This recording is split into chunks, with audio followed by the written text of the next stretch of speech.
agar kishida, insonda iymon sifati bo'lmasa, u hech qanday mo'tabar kishi emas.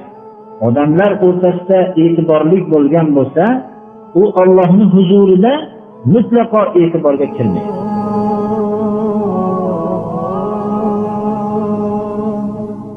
Alloh subhanahu va taoloning huzurida takror aytamiz, mutlaqo e'tiborimiz bo'lmaydi agar iymon sifati bo'lmasa, birodarlar.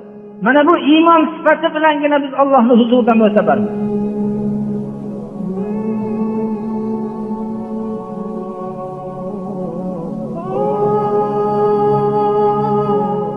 Yetti toifa borki, Alloh ularni soyalantiradi.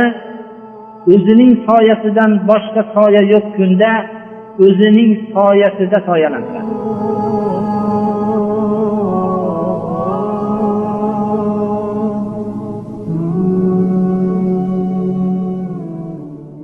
Alloh soyalantiradi deyapti. Yuzilluhumulloh. Alloh Rabbul alamin shunday zaif bandaning xizmatida bo'lib soyalantirib turadi. O'zining soyasida.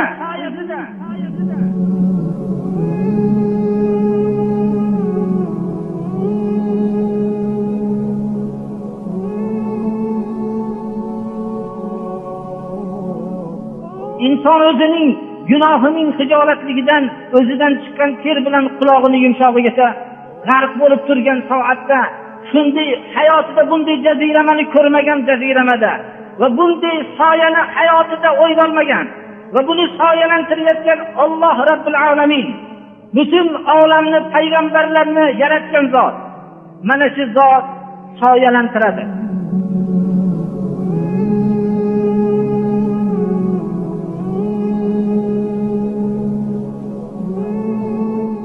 Bu yettita baxtli toifaning birinchisi adolatli iymondir.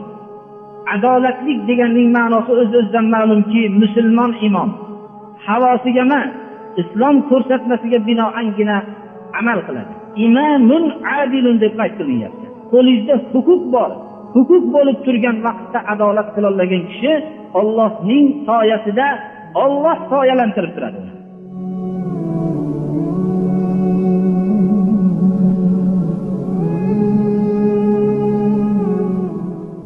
Ikkinchi baxtlik toifa Alloh azza va jallaning ibodati bilan ulg'aygan yigit.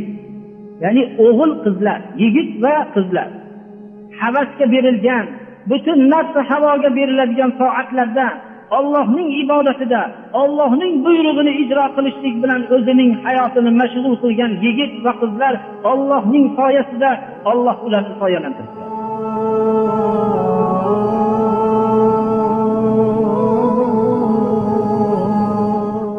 Uchinchi toifa qalbi masjidga bog'langan kishi. Jamoat namoziga e'tibor berib, butun qalbini bog'lagan kishi Allohning soyasida Alloh soyalantiradi.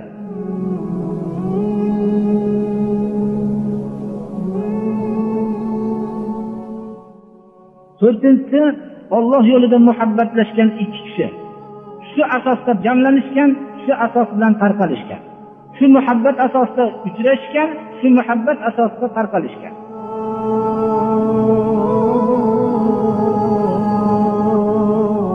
Beshinchi toifa husnlik va mansablik bo'lgan ayol uni buzuq ishga taklif qildi.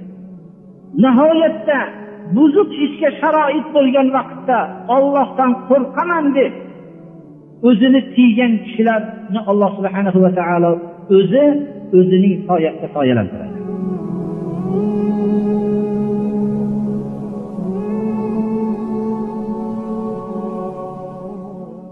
Oltinchi toifa bir kishi bir sadaqat berdida uni maxfiy qildi. Hattoki chap qo'li o'ng qo'li berganini bilmadi.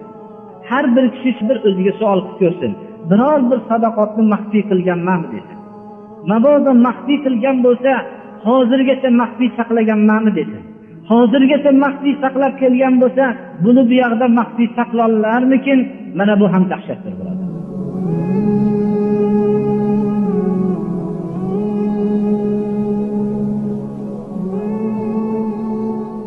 Yettinchi toifa Allohni xoli holatda ko'zidan yosh oqqan, ko'zi oqib ketadigan darajada ko'p Allohning rahmatini umid qilib, azobidan qo'rqib yig'lagan.